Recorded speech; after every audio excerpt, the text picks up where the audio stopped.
Hello, Jan, and welcome to Entrepreneur Talks podcast run by Women Flakes and myself, Yolabash. I'm so glad Yeah, you're. Laura, it's lovely to be here. Thank you very much indeed for having me. Oh, you're welcome. And before we start, tell me, I love your background. It's very rustic, like very, I don't know how, I don't remember the word, but I love it. But where are you talking from? I'm talking from the south coast, just near the English Channel. So we are both on the in English island, right? This is a. We are, yes. Yes, it's lovely to speak to somebody in England. Oh, great. Oh, but you are in an island, better than me. You're surrounded by sea. Yeah, Must. well, yeah, I mean, Portugal's lovely too. Ah, Portugal. You have Portuguese connections, don't you? I know you speak I am Portuguese. Portuguese. Yeah, it's gorgeous. Oh, fantastic. Yes. Fabulous country. Fine. Thank you so much. Okay.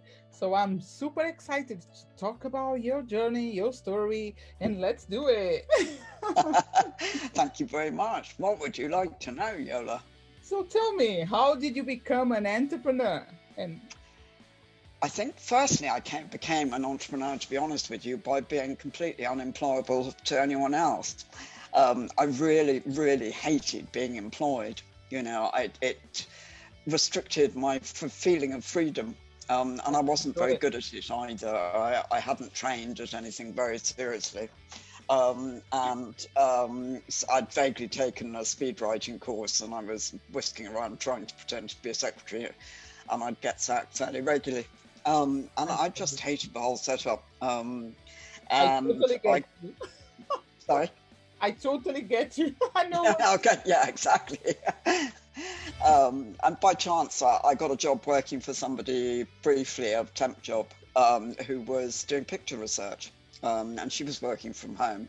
And I'd sort of rock up and, in the morning, and she'd be still stumbling out of bed, having partied the night before. And I thought, this is more my style of things. I like this idea. In fairness, she worked really hard, and her books were, she was very well renowned for her picture illustration research. But, it was a very casual lifestyle mixed in with hard work. And that made perfect sense to me. And so from that moment on, I thought, to hell with this. I want to go self-employed. So that's exactly what I did. Mostly, I had the odd job when I couldn't think of anything else to do, but they were temporary and a means to an end. I was never really buying into the idea. Yeah, okay, fantastic. And did you the change from employee to self-employed was easy? It was easy, I believe, in one way because you desired that thing, but on the other end, by logistics, by everything that includes the package when we go to transfer, like to self-employed, was easy journey. It was, in fairness, it was much easier back then. There were far less regulations. I seem to recall you sort of signed up to pay your national insurance at the local post office, and that was really about it. Nobody was that bothered as to what you were doing, which did make life a lot easier. And I mean, among other things I had a business selling sandwiches around London offices, which I used to make at home. Oh wow. And I mean, health and safety just wouldn't have had it in this day and age, but it was absolutely legal in those days. Wow. So it was all a lot more relaxed, which did make it easier. But, for all that, I think for me, business is massively over-mystified. I think we're all very scared of the idea of self-employment and starting a business. And there's a great line of somebody I know who runs something called Pop-Up Business School, and he tells people all you need to start a business is a client. And he's right. The moment you have a customer, you have a business. Relax, chill. If it's a side business possibly, but you have a business. And it should be as simple as that. It is so true, and I'm so happy to hear that because that's the way we started, and it's Is like, it? yeah, we Your have beauty that, business? and we believe it, and I believe Yeah. it, and then it's been growing because we believe on that one customer. We Yeah. started with one, and now we got much more, and I'm like, whoa, And that's the key. It That's can be done. And, the lovely thing about starting like that is you don't tend to get into any debt. Not least probably if you were anything like me, you didn't have any borrowing power anyway. But I mean, it never crossed my mind at that stage to go and borrow money. I mean, it was just me. In fact, when I had the sandwich business, the nearest thing I got to debt was, I mean, because I was flat broke, was getting most of the ingredients on tick from the local shop in the morning and paying them back in the afternoon. But that was my cash flow. That was, yeah. but no, I mean, there wasn't this need to overcomplicate it, and it's great that it's become a fashionable thing, but I think we're driven into believing that you absolutely must, have a huge business and build something enormous, and otherwise you're a failure, and I think that's a huge mistake. Because it is about being self-employed first and maybe choosing to employ other people. Yeah. But just getting a route to some cash. Start from somewhere. Absolutely. Yeah. With little, but surely, but how is we normally say in English, how we say surely but shortly, or even small but surely. Short and sweet. Yeah, short and sweet. Yes, that's right. First of all, I think in Portuguese, and then I go back to English, and I'm like, short and sweet. That's it. You saved me. Dad, I got it. Yes. So, and how long you been on this journey on the? I mean, that was only a few years. In fairness, that was before I got married, and when I had children. My husband and I sort of were self-employed for a while, but when I split up with him, it was very much a whole different ballgame because I had zero money again, and I was on income support. But again, actually, they were more flexible still in those days. Because I went to them and I said, I don't want to be on income support forever, but will you give it to me while I get a business off the ground? And they did, which I don't think you do now, but you might get other things. But anyway, I started, and I literally started at home so that I could look after the children, which is all I wanted to do. And I started on a shelf under the stairs selling things. And it was pre-computers or anything. I had a fax phone and a card index box, and when my Jaro check came through, I'd buy Yellow Pages because you didn't have any access to customers' information without it. So I'd buy one every week as I cashed my Jaro. But it worked. I worked really hard at it, and I built it up from there. But it was a whole different ballgame to when I was doing it before, because I was very happy to drift a bit, and providing I had enough money to do whatever I wanted to do, that was fine. But when you have children, I think the focus changes a lot. I mean, lots of people are driven for other reasons, but I wasn't. But when it came to having the children, I was. I really, really wanted to initially to be able to provide for them at all, so that I actually could pay the bills, and then sort of take them on holiday occasionally, and add some nice things, some treaties.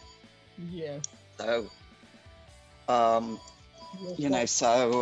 that was really important.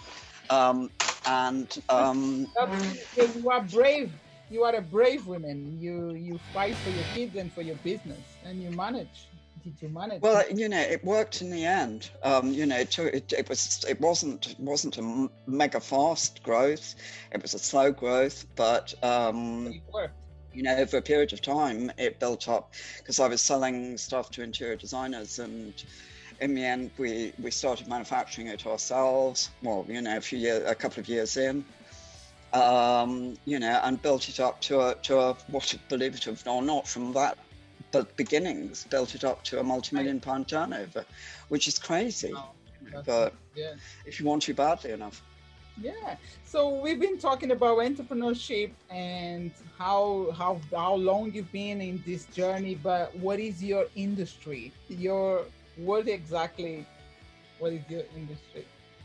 Well, I mean, I didn't, as you've rather gathered, I didn't have a specific industry to be in. It was a question of doing something that suited. I mean, I started that one because it was sales, and I knew that I'd done sufficient in my experiences with jobs.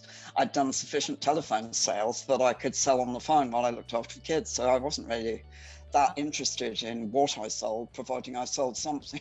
To be honest. And while I ended up in furniture, and the funny thing to that is I ended up designing furniture. You know, I didn't come from that background at all. I didn't have a clue. So, I love it. Crazy.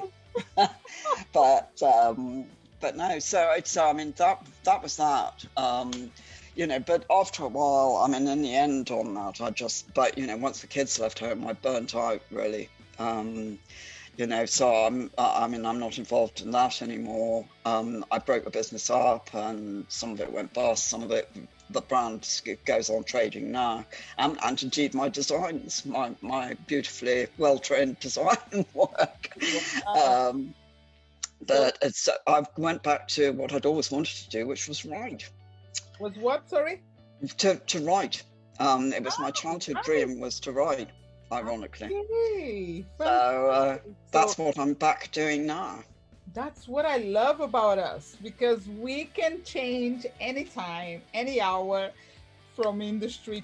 It's no industry. It's like whatever we like, because you started as a secretary, then you jumped to design, and the design actually like selling on the phone or over the call, and then from some reason the universe brought you to design that furniture, and now you're just writing the way. It's amazing, right? Because we have the opportunity to change and to follow our gut or our vision or our dream, and that's beautiful. I love it. We do. I love it. We do, and I think, you know, I think I've said to you before, I'm such a passionate believer in that. You know, and I got involved in quite a lot of campaigns when I had the business in promoting enterprise, you know, and talking to schools and colleges, business groups, to encourage people to take control and have a go at business, even if it's a side hustle. That's absolutely fine. You know, if you're scared of, you know, or you just can't afford to do it full time. But, you know, it gives you a control over your life that is just amazing. And, you know, if you've had lots of jobs, so what? It's, you know, it stood me in very good stead. I had lots of experience in a lot of different things. There is no reason that you cannot have another one. Okay. No, absolutely not. Absolutely not. You know, your experience along the way is still going to stand you in really good stead. Yeah, that's so, yeah, totally. And even if it's, because it's one thing that I would like to ask you. I know it's not easy, but why is scaling up so hard? Because I don't know, probably a lot of people think that is harder than the real hardness, if I make sense. Because some people is afraid to start, just thinking about how I'm going to grow my business, how I'm going to do this, how I'm going to be successful. There's a lot of questions behind to start sometimes. It's not like us. We both, I consider like I'm on the same team like you. I don't think too much, because if I feel like I want to do something, I just start it. Because then we go. One customer, one client is enough for I say I've got a business. Yeah, absolutely right. Yeah. So why is scaling up so hard? I think there's lots of reasons for it. I think one reason is what I was saying earlier, is we are told that big is better. And so sometimes we go into it for all wrong reasons, you know, and you might ruin a perfectly good business in the process. Right. You know, it might not be the right business, or it might not be right for you. You know, we do it for this motivation of we should do. And that, of course, is always fatal. Always fatal. So that's the first thing. I think we think that it's going to be the same. You know, if you sell 500 quid's worth, it's going to be roughly the same to sell 1,000. because it's still you, and you can probably edge up the orders a bit more. When you get to scaling over sort of over 1 million, 2 million, you know, you're working 24 hours a day. I've actually run out at 23 and a half. There's not any more, a second lot of 24 hours you can give. So you can't clone yourself. So it becomes a whole different issue with bringing in other people to do a lot of the work that you know, at a management level that you would have done before. Right. And that is phenomenally hard to do, to get people who buy into your vision. And I mean, you've got to have a strong enough vision rather than drift in to start with, because if it's only, well, it's sort of a good thing, isn't it, to get a bit bigger? You know, it's not going to excite anybody. You know, but if you, you know, can say, you know, we can change the world doing this, and somebody you know, people get really excited, then fantastic. But, you know, you've got to get them so on side, so committed to scaling up as well. Yeah. You know, possibly not even taking as much money to scale up till they get it at the other end, you know, so that's sort of buy-in, because of course you haven't got that much cash. And you have to be able to translate that vision to get all the buy-in from your stakeholders, but most of all from those management. And of course you have to find the right management, and that's finding people is not an easy job. It is, and I think as well, John, that depends on the industry, because we're talking about selling, but if we're talking about empowerment or coaching or like organizations that work in other different on different things, not on sell, not focused just on sell, because there we go. We can have a business. Like, let's say you write books, right? You write books. So you're going to employ, if your book gets very, like, you are very famous and you need people to probably run your social media, let's say, right? For your business, because you don't have time anymore. You need to be there on conference. You need to read the book in another city or another country. So you don't have time to manage everything. So I believe, like, in this case, people need to understand your vision and respect and follow, because all they need to do is just promote your business online, but they're getting paid. But when it comes to sales, like, okay, I'm going to bring people to sell my book, that's another thing. I believe also in this thing about the scaling depends on the industry and depends where we need to put people in. I absolutely agree. I think you're absolutely right. And I know, you know, the problem with social media, you know, as you will understand as an expert, you know, is the fact that you're giving somebody else your voice, you know, so you've got to be sure that they're going to reflect your ethos. Your image, yourself, yeah. Very important, but it's not, and they will promote, but they need to understand you. They need to know you. People need to get to know the client, like the client in this case. Yes, they're gonna work for you, because I've got a lot of clients. We do run social media marketing, and first of all, one of the things I always want to is have a call with the client and find out who you really are, like person, because if I just know what you want to be putting on your social media, it doesn't work. No, it's got no heart. Yeah, because I need to feel your passion, I need to listen and see your emotions about your business, yourself, whatever you're selling or doing. And that's really important. So right, and that's, you know, goes back to somebody being able to communicate your vision, you know, so as to excite other people. You know, so that's really hard. You know, and just to try and get them to be another you is terribly hard, because why should they? It's not their business, unless you're going to give them some equity, which and there's a very good argument for that, I think, because then they do get you know, a genuine reason to buy in as well. Totally. Another question I've got here for you: why should people consider being an entrepreneur, especially in course? Right. I mean, I Well, as I said earlier, I mean, I've always got involved in campaigns to encourage entrepreneurship. I think we're going to see, unfortunately, even more unemployment. I think that was coming even pre-COVID with automation and all sorts of things. And that unemployment's going to rise, and the only way people can protect themselves, is to start having that flexibility of thinking, I could earn some extra money, which in essence is I could have a small business. Going back to our principle of one client equals one, a business. But if they've got, particularly if they're in work or if they're desperate right now, why not try a few ideas out? It doesn't hurt to try and out a few ideas and see one of them might catch. And then they've got another income stream. And if something desperate does go wrong in their lives, they've already got well down the line on plan B, which is, it's got to be a good idea right now.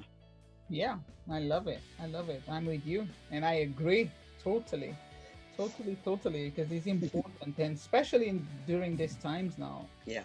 And like you said, before COVID and imagine after COVID, I don't know what's going to happen. No, none of us do. But, we can, I know it's easier said than done because there's some desperate suffering going on. But, in essence, we can put our heads in our hands and give up, or we can say, right, I'm going to actually try some fighting back here. What can I do as a friend of mine says, to recession-proof myself?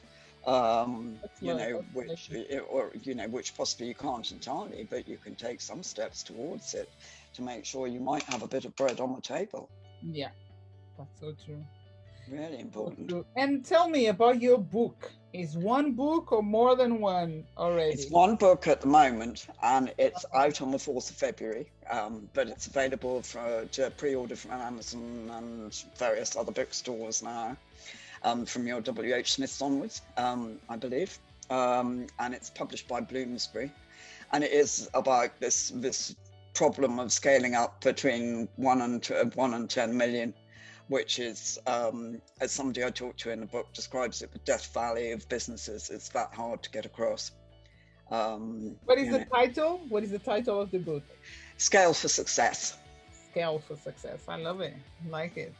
I'm excited for that book coming out in February, right? 4th of February. 4th of February, 2021. That's right. Not very long now.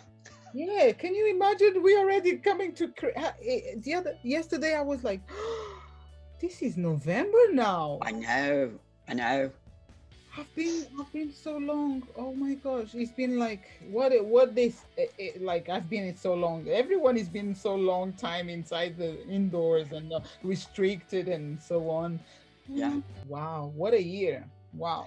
It has been. It's very, very tough. And as I said to you earlier, I'm so much luckier than most people, but my heart goes out to families and people who are suffering at this time. Yes, it's true. And Jan, my last question. How can people connect with you and find more about your work? Well, they can certainly come to my website, which is jancavelle.co.uk, and that's JAN.CAVELLE. Fantastic. And also all the information about where you can get, this is for my listeners, Jan, where you can get connected with Jan Cavelle will be on the description of our podcast session, which you can click and connect with her. And also, Jan, tell me about, you mentioned to me before our podcast session, to offer a shot to anyone, right, who is facing possible business closure. To offer a chat with someone where they can talk. A chat with somebody, yeah. If somebody, this was a giveaway to one of your readers. If somebody is wanting to chat over some ideas of what they can do to help themselves out, bounce onto my website, mention your name and get in touch. And the first person who does that, I will happily give a free coaching call I Oh, am an accredited coach as well, and as I say, I've done an awful lot of helping people yeah. get businesses off ground over the years.